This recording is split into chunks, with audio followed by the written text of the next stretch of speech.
Paul Boross, thank you for talking to me. So you're called the pitch doctor. Why is that? Well, I'm called the pitch doctor because that's what I get called in to do. Is people have big pitches for big bits of business, especially in the television industry. They call me in to marshal all their people so that they're getting the right message across in the right way, and in order to increase their chances of winning the pitch. Is it possible to pitch a good pitch in a minute for you? Well, actually a pitch is about the connection you make with the person or the people in front of you. So actually it only takes between 2 and 3 seconds for somebody to decide whether they like you. So I teach people all the psychological tricks that they need in order to connect with their audience as instantly as that. Can you give me a few hints? Well, there's lots of things. One of them is about getting instant rapport with people. In order to get instant rapport with people, you have to make sure that they like you. One of the simple ways is by looking in one eye. If you look in one eye, you are perceived as being friendly, and the deeper you look into somebody's eyes, the deeper your friendship is. When people pitch badly, they tend to look down at their notes, or they tend to look at a computer screen, and they don't connect with the person in front of them. The most important thing about pitching is actually listening. When you are listening to the person you are pitching to, you are getting clues. Now, in listening, I mean listening in every sense. Listening with your eyes, listening with your instincts, as well as your ears. Because when somebody is engaged and really, really listening, then they can tell if what they are saying is going well. If somebody has his head in the laptop and is just looking at the PowerPoint, they're not going to engage with the person in front of them. And pitching is all about engaging. Another key thing about pitching is you must be enthusiastic. I've seen so many people give pitches where they go, yes, we're really excited about this project. We think this TV show is going to be a big hit. And it nearly puts the other person to sleep.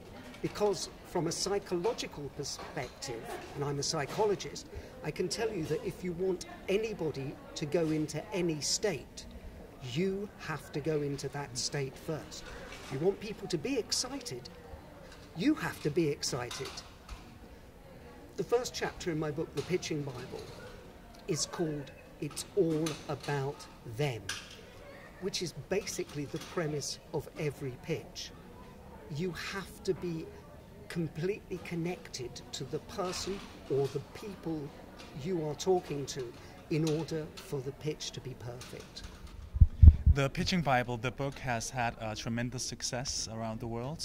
Where did the interest come from for you?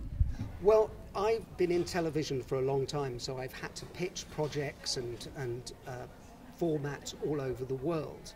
And what I noticed is that I was using more and more of my background in psychology in order to pitch better.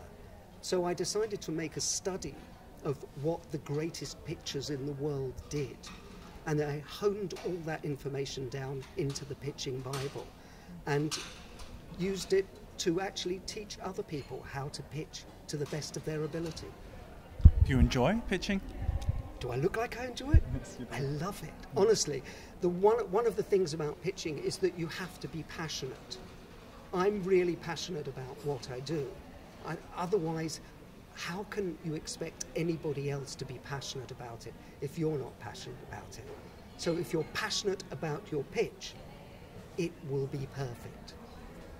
2 questions. What is the most common error or mistake that people do when they do a pitch?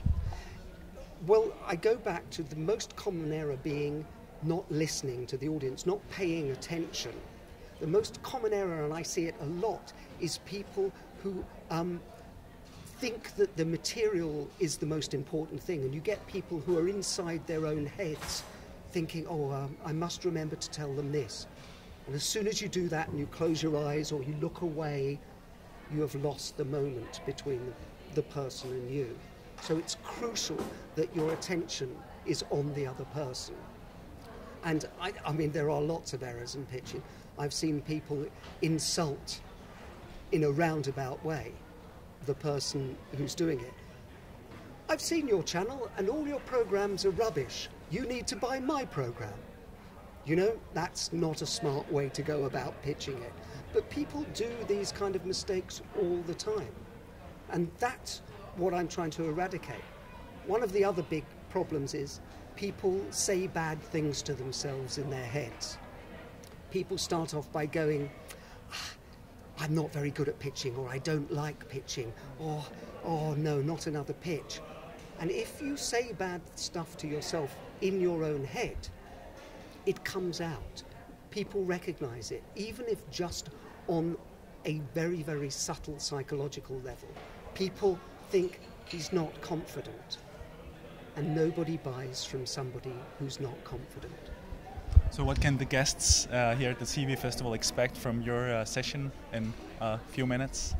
Well, the guests at the TV Festival can expect, actually, hopefully, to get a lot of practical tools which they can take away and use themselves.